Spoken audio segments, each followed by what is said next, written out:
Bonjour à tous et bienvenue dans cette cinquième chouette règle consacrée à Tapestry, un jeu de Jamie Stegmaier pour 1 à 5 joueurs à partir de 12 ans et une durée de partie annoncée entre 2 et 3 heures. Dans la réalité, ce sera plutôt entre 1 et 2 heures. Pour voir un point de règle en particulier, cliquez sur le timecode dans la description. Dans Tapestry, vous faites progresser votre civilisation par l'intermédiaire de 4 pistes de développement pour améliorer vos revenus, développer votre capital, tirer parti de certaines compétences uniques, le tout pour marquer un maximum de points, tout en vous appuyant sur des cartes fresques qui vont vous octroyer des avantages et marquer les différentes aires de votre civilisation. Celui qui a le plus de points en fin de partie est déclaré vainqueur. Dans ce jeu, il n'y a que 4 pages de règles, donc une fois que vous aurez vu cette vidéo, vous allez pouvoir vous y retrouver assez facilement. De plus, il y a un guide de référence qui contient au recto le détail de chaque case de chaque piste et au verso le détail de chaque carte technologie. Donc même si bien évidemment je vais vous en parler, je ne rentrerai pas dans le détail de chacune. Par ailleurs, il y a beaucoup d'iconographies qui sont assez claires, donc je vais vous en présenter une grande majorité, mais je pense qu'elles sont suffisamment logiques pour ne pas avoir à rentrer dans le détail de chacune. Si vous avez un doute, le livret de règles reste votre meilleur allié. Ces précisions étant faites, passons à la mise en place. Pour la mise en place générale, placez le plateau au centre de la table en vous assurant qu'il reste de la place autour pour les joueurs. Le plateau est recto verso avec un côté pour 2 ou 3 joueurs et l'autre côté pour 4 ou 5. Sur ce plateau, vous allez trouver une zone centrale qui représente des territoires sur lesquels vous allez vous étendre. Et tout autour, vous avez les 4 pistes sur lesquelles vous allez progresser, je vous les détaillerai un petit peu plus loin. Enfin, ici, vous avez 3 objectifs que vous pouvez atteindre pour marquer des points supplémentaires. Ici, je vous présente une mise en place pour 4 joueurs, mais je vous donnerai les spécificités pour 2 ou 3 joueurs. Ensuite, mélangez les cartes fresques avec le dos vert et faites une pioche que vous placez ici. Les cartes fresques vont être utilisées pendant les phases de revenus, on y reviendra plus tard. Mélangez les cartes technologie avec le dos jaune et faites une pioche que vous placez ici, puis révélez 3 cartes. Vous allez pouvoir les inventer et les améliorer au cours de la partie pour gagner des bonus. Placez le dé science à 12 faces près de la piste science et placez les dés de conquête, des 6 rouges et des 6 noirs, près de la piste militaire. Mettez les tuiles territoire et les tuiles espace à côté de la piste d'exploration. Placez le plateau des monuments avec les monuments dessus. Les monuments qui ne vont pas sur le plateau sont liés aux cartes technologie, vous pouvez les placer à côté de ces dernières. Voilà pour la mise en place générale, voyons la mise en place pour chaque joueur. Chaque joueur récupère un plateau revenu. Sur ce plateau, il y a une zone en haut sur laquelle il y a 4 pistes de revenus. Au milieu, c'est là qu'on va déployer les cartes fresques. Et en bas, la piste des ressources sur laquelle on va matérialiser la quantité de ressources disponibles. À gauche, vous avez le tableau des revenus, je vous en reparle plus tard. Chaque joueur pioche au hasard 2 plateaux civilisation, en choisit un qu'il place à gauche de son plateau revenu, puis défausse l'autre. Je ne vais pas vous détailler chaque civilisation, ce serait trop long et inutile, sachez simplement que l'auteur a publié un errata pour rééquilibrer les civilisations, certaines étant trop fortes, d'autres trop faibles. Je vous invite à récupérer cet errata sur le site de Stone Meyer Games. Ensuite, chaque joueur récupère les avant-postes et les cubes de sa couleur qu'il place à côté de son plateau, un marqueur de chaque ressource qui sont placés sur la case 0 de la piste de ressources, et 5 bâtiments de chaque couleur qui sont placés sur chaque piste de revenus, en commençant à la deuxième case. Chaque joueur pioche un plateau capital, qu'il va placer à droite de son plateau revenu. Ensuite, il va placer sur la carte 2 avant-postes sur le territoire correspondant au numéro de sa capitale. Par exemple, le joueur a pioché le 3 jungle, il va donc placer 2 avant-postes sur le territoire numéro 3.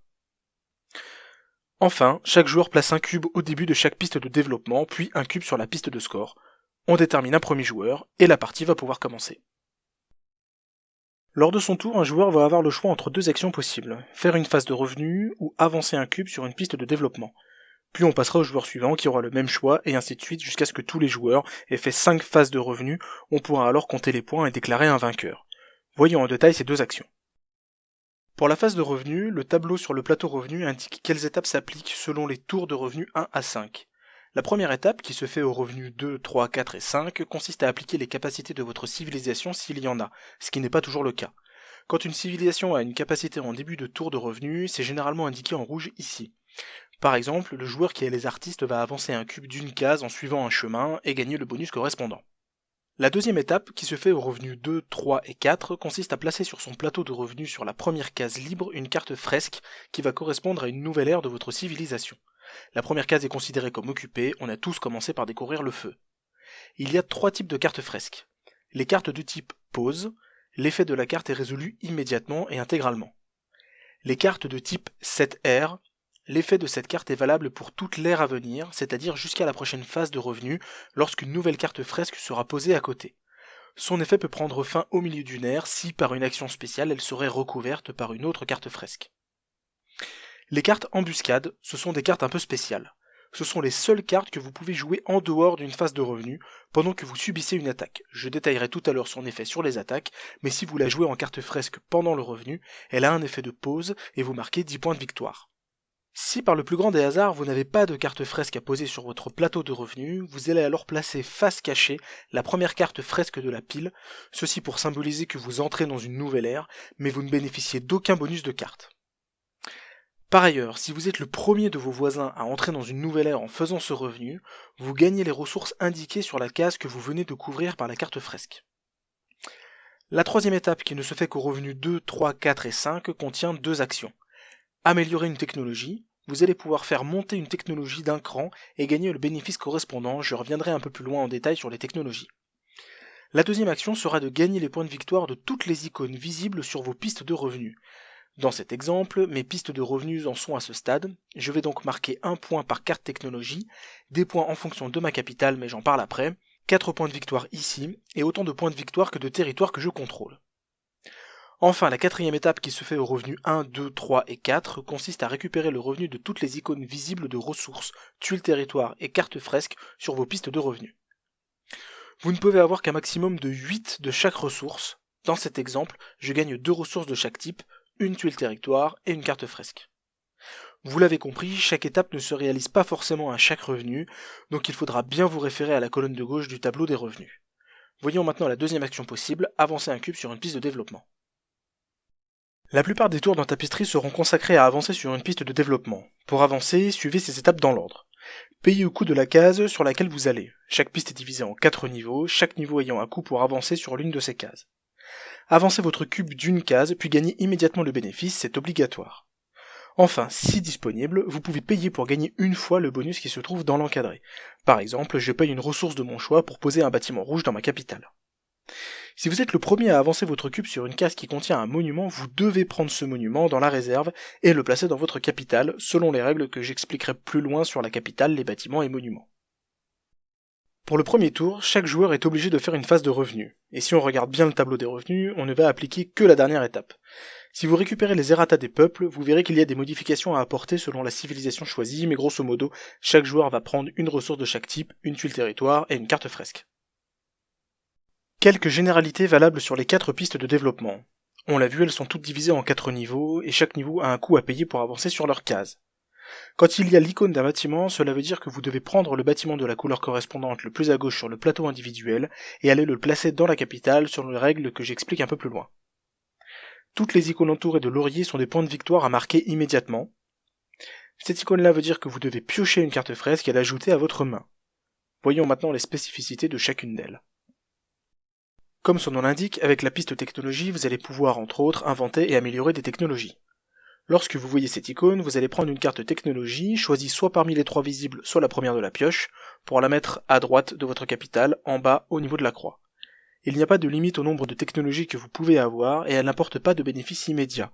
Pour obtenir le bénéfice, il faut améliorer la technologie, et cela ne peut se faire que grâce à cette icône, par exemple ici ou ici.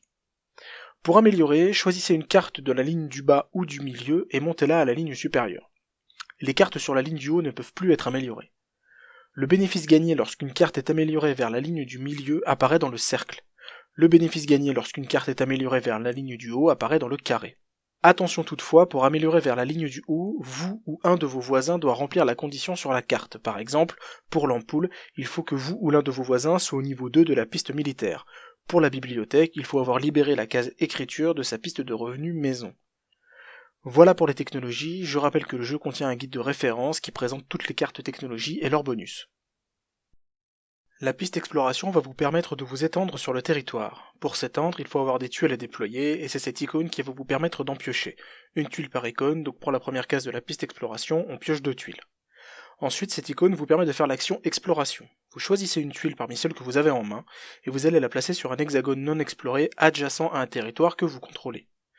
Parenthèse sur la notion de contrôle de territoire, vous contrôlez un territoire sur lequel vous avez un avant-poste debout, je ferme la parenthèse. Vous allez orienter cet hexagone comme bon vous semble, il n'y a pas de restriction comme on peut le voir dans certains jeux où on est obligé de faire coïncider le visuel des terrains, ici ce n'est pas obligatoire de les faire coïncider, mais si vous le faites, ça vous rapporte des points. Pour chaque côté du territoire exploré ayant au moins un territoire aligné avec les territoires voisins, vous marquez un point, on voit un exemple. Pour la tuile qu'on vient de placer, il y a ici la mer en commun avec la tuile voisine, ici il y a également de la mer, et là il y a du sable. Cela fait 3 points de victoire. Si on venait à placer cette tuile, il y aurait ici de la montagne en commun, ici aussi, mais rien sur ce côté, donc on marque 2 points. Ensuite, vous gagnez le bénéfice indiqué sur la tuile que vous venez d'explorer. Il y en a de toutes sortes, des bâtiments, des ressources, des cartes, etc. Lorsque vous atteignez le niveau 4 de la piste d'exploration, vous vous aventurez dans l'espace. Les tuiles espace offrent de meilleurs bénéfices que les tuiles territoire. Cette case vous permet de piocher 3 tuiles espace et d'en explorer une. Lorsque vous explorez une tuile espace, placez-la simplement près de votre plateau revenu et gagnez les bénéfices de la tuile. La dernière case de la piste vous permet d'en explorer une deuxième, et vous pouvez payer une ressource de votre choix pour explorer la troisième grâce au bonus dans l'encadré. Après avoir exploré, la piste militaire va vous permettre de conquérir des territoires. Cette icône représente une action de conquête. Pour cela, placez un avant-poste de votre réserve sur un territoire qui ne contient pas plus d'un jeton, avant-poste ou cube dans certains cas, et qui est adjacent à un territoire que vous contrôlez. Ensuite, vous lancez les 2 dés de conquête et vous gagnez le bonus du dé de votre choix. Ce sont en général des points de victoire ou des ressources. Il y a 2 faces un peu spéciales. Celle-là vous fait gagner autant de points de victoire que de territoires que vous contrôlez, et celle-là vous fait gagner le bénéfice de la tuile territoire s'il y en a un. Si vous conquérez un territoire adverse, vous renversez son avant-poste. Puisque le territoire contient désormais 2 jetons, il ne peut plus être conquis, et vous en avez le contrôle puisque c'est votre avant-poste qui est debout. Dans le cas des conquêtes, attention aux embuscades. Si vous déclarez vouloir conquérir un territoire contrôlé par un adversaire, ce dernier peut jouer une carte embuscade. Dans ce cas, c'est votre avant-poste qui est couché, le sien reste debout. Il conserve le contrôle du territoire et gagne une ressource de son choix. Vous lancez tout de même les dés de conquête pour gagner l'un des 2 bénéfices. Pour terminer, voyons la piste science. Cette piste est essentiellement là pour vous faire avancer sur les autres pistes. Pour les actions qui comportent une de ces icônes, vous lancez le dé science qui va afficher le symbole d'une piste de développement. Puis vous pouvez avancer gratuitement votre cube sur la piste correspondante. Vous pouvez tout de même décider de ne pas avancer après avoir vu le résultat du dé. Si vous êtes le premier joueur à entrer dans un nouveau niveau, vous gagnez le monument correspondant, et si toutefois cette action devait faire sortir un de vos cubes de la piste, c'est-à-dire au-delà de la 12e case, rien ne se passe. Enfin, si c'est cette icône qui est représentée, vous ne gagnez pas le bénéfice ni le bonus de la case d'arrivée. Si c'est celle-ci, vous gagnez le bénéfice et vous pouvez payer pour avoir le bonus. De la même manière, certains bénéfices vous permettent d'avancer sur des pistes spécifiques. Par exemple, sur cette case, je peux avancer un cube d'une case sur une de ces 3 pistes, et ça 2 fois. Dans ce cas, je gagne les bénéfices et je peux payer pour avoir les bonus s'il y en a. Dans votre capitale, vous allez placer des bâtiments et des monuments de manière à gagner des ressources ou des points de victoire. Voyons comment ça se présente. Votre capitale est divisée en 9 districts de 9 cases. Les cases qui contiennent un point rouge sont réputées inaccessibles, on ne peut donc absolument rien mettre dessus, mais elles comptent comme occupées. Pour gagner des bâtiments et des monuments, plusieurs manières. Lorsque vous rencontrez ces icônes, vous allez prendre le plus à gauche possible le bâtiment correspondant sur votre plateau revenu et le placer sur votre capitale. Par cet effet, vous libérez du revenu pour la prochaine phase de revenu. Les bâtiments remplissent une case. Lorsque vous êtes le premier à entrer dans un nouveau niveau sur une piste, vous gagnez le monument qui est indiqué et vous allez le placer dans votre capitale. Chaque monument a un encombrement qui lui est propre et qui est indiqué sur le plateau des monuments. Votre monument peut chevaucher 2 districts. Enfin, certaines technologies vous font gagner d'autres monuments, la bibliothèque par exemple. Donc au moment où vous améliorez la technologie au niveau 2, vous gagnez et placez immédiatement le monument dans votre capitale. Pareil pour l'encombrement, il est indiqué sur la carte. Dans votre capitale, vous placez les bâtiments et monuments où vous voulez, sauf les points rouges, mais si vous remplissez un district, vous gagnez une ressource de votre choix, c'est le rappel qui est indiqué ici. Et par ailleurs, si vous faites des lignes et ou des colonnes complètes, vous marquerez un point de victoire par ligne et colonne lorsque vous rencontrerez cette icône, lors de la phase de revenu notamment. Enfin, compte tenu de son encombrement, vous n'êtes pas obligé de faire tenir un monument strictement dans votre capitale, vous avez parfaitement le droit de déborder du plateau comme ceci. Voyons un exemple de scoring sur la capitale. Au moment où l'icône de scoring apparaît, ma capitale est dans cette situation. Il y a 2 colonnes et 2 lignes complètes, je vais donc marquer 4 points de victoire. En page 4 des règles, vous trouverez quelques notes importantes que je ne vais pas vous détailler ici car tout est clair, je vais simplement vous parler des objectifs qui sont au nombre de 3. Le premier joueur qui amène un de ses cubes au bout d'une piste gagne 15 points de victoire, le deuxième 10 et le troisième 5. Le premier joueur qui couche 2 avant-postes adverses gagne 15 points, le deuxième 10 et le troisième 5. Et enfin le premier joueur qui conquiert l'île centrale gagne 10 points de victoire, le deuxième en gagne 5. Il ne peut pas y avoir de troisième puisqu'une fois qu'il y a 2 jetons sur un territoire, on ne peut plus le conquérir. Chaque objectif ne peut être réalisé qu'une seule fois par joueur. Une fois qu'un objectif est réalisé, vous placez un cube sur la case libre la plus à gauche et vous marquez immédiatement les points. La fin de partie va se déclencher à différents moments pour chaque joueur. Oui, c'est assez inhabituel et pourtant c'est bien le cas et je vous explique comment. En fait, la partie d'un joueur prend fin lorsqu'il aura réalisé son 5e revenu. À cette étape, il applique une dernière fois le pouvoir de sa civilisation s'il en a un, il fait une amélioration s'il le peut, et gagne les points de victoire sur ses pistes de revenus. Et c'est tout. Après cela, il ne peut plus jouer et peut seulement gagner des points grâce à des capacités passives de sa civilisation, mais rien d'autre. Cela veut dire qu'il peut y avoir un léger décalage de fin de partie puisque les joueurs ne font pas forcément leur phase de revenu en même temps. Voyez un tableau pour comprendre cela. Lors du premier tour, tout le monde fait un revenu, on l'a vu, c'est prévu comme ça. Au tour 2, tout le monde décide d'avancer un cube. Au tour 3, le joueur 3 décide de faire son deuxième revenu, c'est son droit, les autres avancent un cube. Au tour 4, c'est le joueur 1 qui fait son deuxième revenu et les autres avancent un cube, etc., etc., etc., jusqu'à ce que tous les joueurs aient fait leurs 5 revenus. On remarque que le joueur 3 a terminé sa partie au tour 15, le joueur 2 au tour 16, et on fait le décompte final au tour 17 après le 5e revenu du premier joueur. Concrètement, ce n'est pas très grave car le jeu est bien équilibré et tout le monde termine en général avec un écart de 2 tours maximum. On fait le décompte, celui qui a le plus de points remporte la partie. En cas d'égalité, c'est le joueur à qui il reste le plus de ressources qui l'emporte. Et si l'égalité persiste, les joueurs se partagent la victoire. Pour vous donner une idée, sur mes 8 parties, voici un récapitulatif des scores enregistrés. À ce jour, il y a 2 erreurs d'impression connues. Page 3 des règles, il manque une phrase qui n'a pas été traduite par Matago. Vous ne pouvez pas conquérir un territoire que vous contrôlez déjà. Quand vous ne savez pas ça, ça change beaucoup de choses. Sur une tuile espace, ce n'est pas la bonne icône qui a été imprimée. Ça aurait dû être celle de droite. Vous faites une action de conquête, puis vous marquez un point de victoire par territoire contrôlé. Merci à tous d'avoir suivi cette vidéo, à bientôt pour de nouvelles règles et d'ici là, passez de chouettes parties.